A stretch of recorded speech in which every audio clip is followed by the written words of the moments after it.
V občini Sevnica se v tekočem tednu soočamo z velikim porastom COVID-19 pozitivnih pacientov.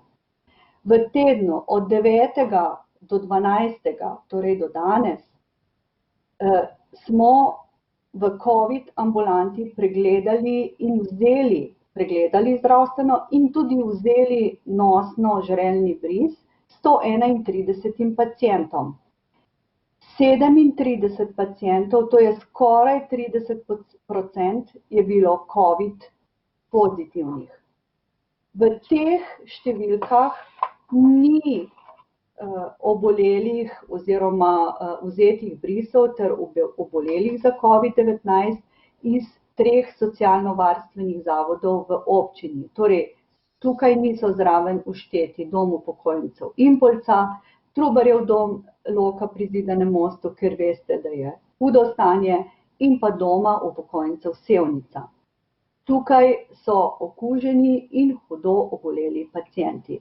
Tam je smrtnost še vedno previsoka.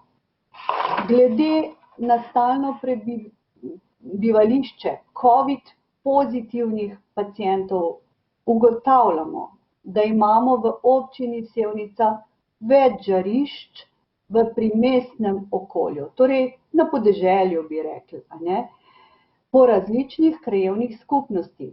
Skoraj vsaka krajevna skupnost, 11 jih imamo COVID-19 pozitivne občane. To pomeni, da beležimo nova žarišča.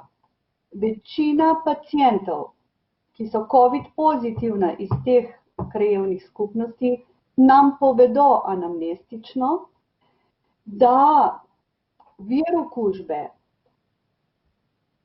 ni prenos med družinskimi člani, ampak navaja nezaščiteno in nekontrolirano druženje v privatnih prostorih. Torej, to so kleti, zidanice, praznovanje rojstnimi dnevi s prijatelji, nezaščitena druženja s sodelavci zunaj delovnih prostorov.